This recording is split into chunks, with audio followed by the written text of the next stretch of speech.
Hola a todos, un gustazo, una alegría saludarlos. Hoy domingo 11 de enero estamos en la serie Caminar sobre las aguas. Hoy es el día 11 y se titula ¿Quién es Jesús para ti? Este es uno de los devocionales más importantes de esta serie porque vamos a estudiar una escena crucial en el ministerio de Jesús, una escena central en el Evangelio de Marcos específicamente. Es la escena donde Jesús lleva a sus discípulos fuera de su centro, fuera de su cotidianidad, fuera de Galilea, fuera de Jerusalén, los lleva a Cesarea de Filipos, una ciudad de gentiles, y les hace una pregunta. Dos preguntas. La primera, ¿quién dice la gente que soy yo? Y la segunda, ¿quién dicen ustedes que soy yo? Y esto es crucial por varias razones, y una de ellas es esta. Los evangelios de la Biblia, ¿cuántos evangelios hay en la Biblia, queridos hermanos? 4. Mateo, Marcos, Lucas y Juan. Y los 4 evangelios tienen un propósito muy claro: mostrar quién es Jesús. Para eso se escribieron los evangelios. Estas son historias que son más que historias. No son solamente historias bonitas para entretener, no son solamente bonitos ejemplos para que sepamos cómo vivir.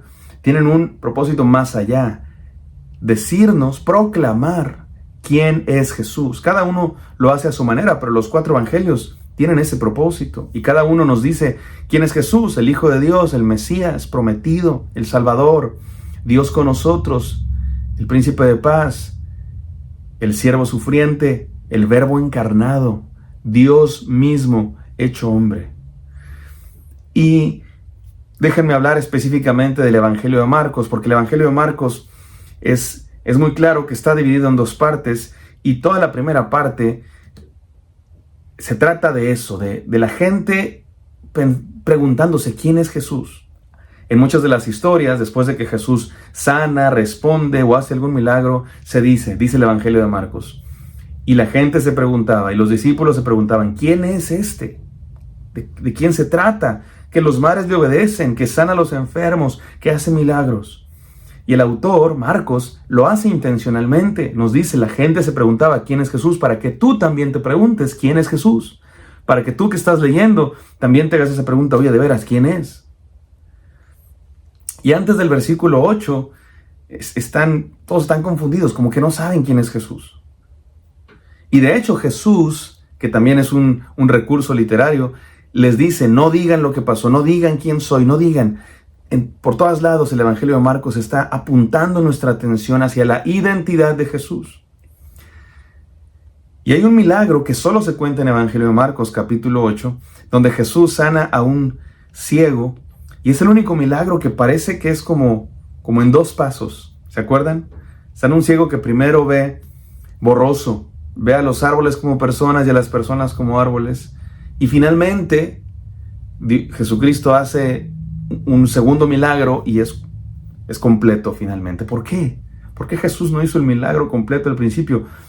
Está enseñándonos algo, tanto Marcos como Jesucristo. ¿Y qué nos está enseñando? Los discípulos son como ese ciego. Están empezando a ver quién es Jesús, pero todavía no entienden por completo. Y es aquí, justo después de ese milagro, vemos esta escena, Marcos capítulo 8.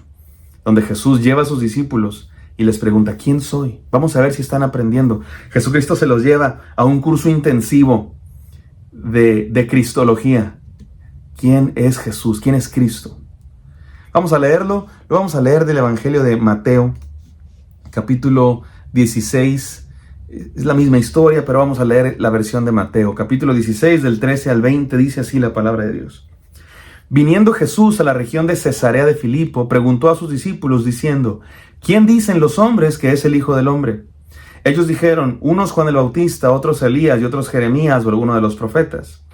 Él les dijo, ¿y ustedes quién dicen que soy yo? Respondiendo Simón Pedro, y aquí hago un paréntesis, por eso estamos leyendo la versión de Mateo, porque es donde hay un mayor protagonismo de Pedro. Pedro tiene un diálogo con Jesús después de esta pregunta. Vamos a repasar lo que hemos visto aquí. Jesús le pregunta a sus discípulos en Cesarea de Filipos, ahorita digo porque esto es importante, ¿quién soy yo? ¿Quién dice la gente que soy yo? Y sus discípulos responden, unos dicen que eres Juan el Bautista, otros dicen que eres Elías, Jeremías o alguno de los profetas. ¿Y quién dicen ustedes que soy yo? Y Simón Pedro, nuestro personaje, responde, vamos ahora sí al versículo 16. Respondió Simón Pedro, dijo, tú eres el Cristo, que significa Mesías, el Hijo del Dios viviente. Entonces le respondió Jesús, bienaventurado eres Simón, hijo de Jonás, porque no te lo reveló carne ni sangre, sino mi Padre que está en los cielos. Y yo también te digo que tú eres Pedro, que significa piedra, y sobre esta roca, sobre esta piedra edificaré mi iglesia, y las puertas del Hades no prevalecerán contra ella. Y a ti te daré las llaves del reino de los cielos, y todo lo que atares en la tierra será atado en los cielos, y todo lo que desatares en la tierra será desatado en los cielos. Entonces mandó a sus discípulos que a nadie dijesen que él era Jesús el Cristo. Amén, gloria a Dios por su palabra. Este es un texto, una historia muy importante, llena de enseñanzas. Vamos a ir poco a poco, si no nos da tiempo, continuamos mañana en un segundo devocional. Lo primero que tenemos que entender es el contexto. Están en Cesarea de Filipos, que es una ciudad gentil, una ciudad pagana, que es un centro religioso muy importante. Hay altares, hay templos a los dioses griegos, a Zeus, a Pan, que era el dios de la fertilidad y el erotismo, y un culto muy importante al emperador romano, a Roma como idea y como diosa, y al emperador romano, que algunos consideraban un dios y lo adoraban. Y en el culto al emperador romano se utilizaban palabras que ustedes van a reconocer, Señor y Salvador, se le decía al emperador romano. Así es que cuando a Jesús se le llama Señor y Salvador, no solamente estamos reconociendo un título de nuestro Señor Jesús, también estamos negando a los otros señores y salvadores que se creen señores y se creen salvadores, pero no lo son, porque solo Cristo es Señor, Él es Señor de señores. También había ahí en Cesarea de Filipos una cueva que era un centro de adoración también al Hades, que es el dios del inframundo. Se llamaba la puerta al Hades, al otro mundo, al lugar de los muertos. A veces lo confundimos con el infierno, pero no pensemos en eso. Esta es otra religión, no tiene los conceptos del cristianismo. Simplemente es el lugar de los muertos. Y es interesante que en ese contexto, Jesús le pregunta a sus discípulos, ¿quién soy yo? En un contexto donde hay ídolos, adoración a otros dioses, Jesucristo se presenta como el único Dios verdadero, como la única respuesta. Pero no solo eso. Después, en este texto, Jesucristo va a hablar de la iglesia y va a decir que ni las puertas del Hades prevalecerán contra ella. Y esto lo está diciendo Jesús en territorio enemigo. Está haciendo esta confesión y esta enseñanza de la iglesia sostenida en la confesión de que Cristo es el Señor en territorio enemigo. Eso significa que la iglesia cristiana es un ejército invasor. No somos un ejército a la defensa, ay, pobrecitos de nosotros, no. La luz va a resplandecer en medio de las tinieblas. Y Cristo es el único Señor. Vamos a disectar las enseñanzas y entender este texto. Y voy con las enseñanzas. Número 1, reconoce a Jesús en medio de voces rivales. Amado hermano, tú y yo también vivimos en un mundo similar a Cesarea de Filipos. Se parece en nuestro contexto en el que está Jesús y sus discípulos. También nosotros estamos rodeados de un montón de ideas paganas en contra de Dios. Nuestro mundo está rodeado. Sentimos que vivimos en una era secular, pero vivimos en una era profundamente religiosa. Las ideologías modernas, y lo voy a decir así, el socialismo, el comunismo es un tipo de religión. No nos habla del reino de Dios, pero sí nos habla de la dictadura del proletariado, como decía Carlos Marx. Nos habla de caudillos, de mesías. Las ideologías de nuestro tiempo son una religión. Tienen tintes de religión. La ideología de género, el progresismo, no es secular. Y en medio de esta, y por supuesto existen muchas otras religiones que adoran a los astros, que adoran a las imágenes, que adoran a los santos, que adoran a cantidad de cosas que no son el Dios verdadero. Y en medio de esta pluralidad de religiones, de ídolos, de opiniones, de ideas, se levanta Jesucristo como la única verdad. Cuidado, mi amado hermano. Cuidado. ¿A quién estás escuchando? Escucha a Cristo. Reconoce a Jesús como el único Dios verdadero. Tú eres el Cristo, el Hijo del Dios verdadero. Vamos a la segunda enseñanza. Recibe la fe como revelación de Dios. Le dice Jesús a Pedro. Bienaventurado eres, Simón, porque esto no te lo reveló carne ni sangre, sino Dios. Mi amado hermano, no podemos conocer a Dios por nosotros mismos. No podemos llegar a Dios por nosotros mismos. No somos tan inteligentes, no somos tan buenos. No podemos. Por eso Jesús vino. Por eso Él se reveló. Por eso Él vino, porque nosotros no podíamos llegar a Él. No te creas tanto, no creas que tú puedes con tus buenas obras, ni con tu inteligencia, ni con tu razón. El ser humano se inventa cantidad de puentes para llegar a Dios, pero no hay ningún puente que pueda llevarnos a Dios. El único sumo puente es Cristo Jesús. Él descendió. Y si conoces a Cristo, conoces a Dios. Él es el camino al Padre. Él es el único mediador entre Dios y los hombres. Él es el Cristo, el Hijo del Dios viviente. Sin embargo, el apóstol Pedro hace una declaración importantísima, ¿no? Hasta este momento, los discípulos están confundidos. ¿Quién es Jesús? ¿Quién es este que calma las tormentas, que sana a los enfermos, que echa fuera demonios? Y aquí hay en inglés se dice un aha moment, o sea, un momento de revelación. Por Dios, no por la inteligencia de Pedro.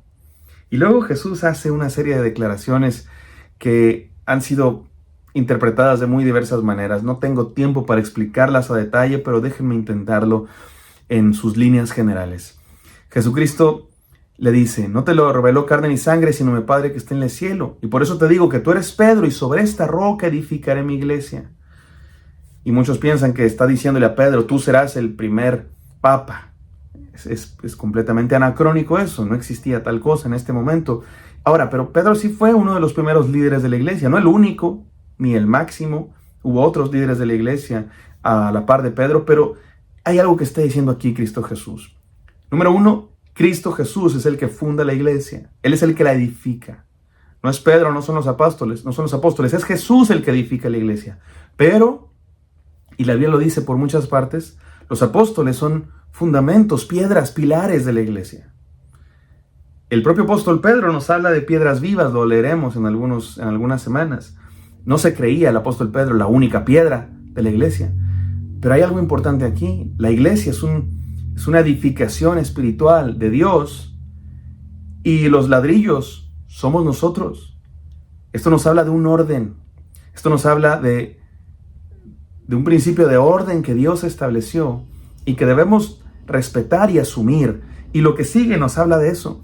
Le dice Jesús a Pedro, a ti te daré las llaves del reino de los cielos. Esto es muy fácil de explicar. Pedro fue el primero que predicó la palabra de Dios allá en Pentecostés, cuando el Espíritu Santo vino sobre los cristianos. Por eso le dijo, a ti te daré las llaves del reino, porque el apóstol Pedro abrió las puertas para que vinieran también los que creyeran en él y luego incluso los gentiles. Pedro fue uno de los primeros que predicó a gentiles cuando le predicó allá a Cornelio, ¿recuerdan?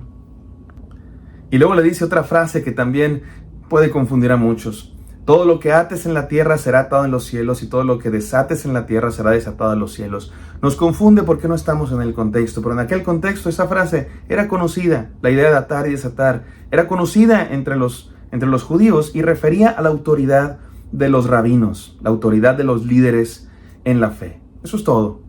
No está diciendo aquí que los apóstoles o que los pastores o que los líderes cristianos tienen algún tipo de poder mágico especial para condenar y perdonar gente. Eso es algo que solamente Dios hace. Pero sí está diciendo que hay autoridad. Y esto es importante entenderlo porque el día de hoy vivimos en una época en la que a la gente no le gusta tener autoridad sobre sí. Pero la autoridad es parte del orden que Dios estableció. Dios puso líderes, Dios puso pastores, Dios puso predicadores, obispos y otros títulos que usa la palabra de Dios que no quiero usar aquí porque algunos se pueden confundir, porque el día de hoy en nuestro mundo hay un síndrome de apostolitis y de titulitis y la gente le encanta llenarse de títulos para vanagloriarse y pierden por completo el enfoque de lo que Jesús está haciendo aquí, estableciendo su iglesia. Es Dios el que la funda, es Cristo la cabeza y el fundamento, pero Él usa personas como Pedro. Por eso, mi amado hermano, recuerda que Cristo estableció su iglesia para extender su reino. 3 enseñanzas del día de hoy. Reconoce a Jesús en medio de voces rivales, recibe la fe como revelación de Dios y recuerda que Cristo estableció su iglesia para proclamar su reino. Mañana continuamos hablando de esta historia. Vamos a terminar orando. Gracias, Padre, por este día que nos hablas tan claramente. Nos desafías, Señor, a confesarte como nuestro Señor y Salvador. En el nombre santo de Cristo Jesús oramos. Amén.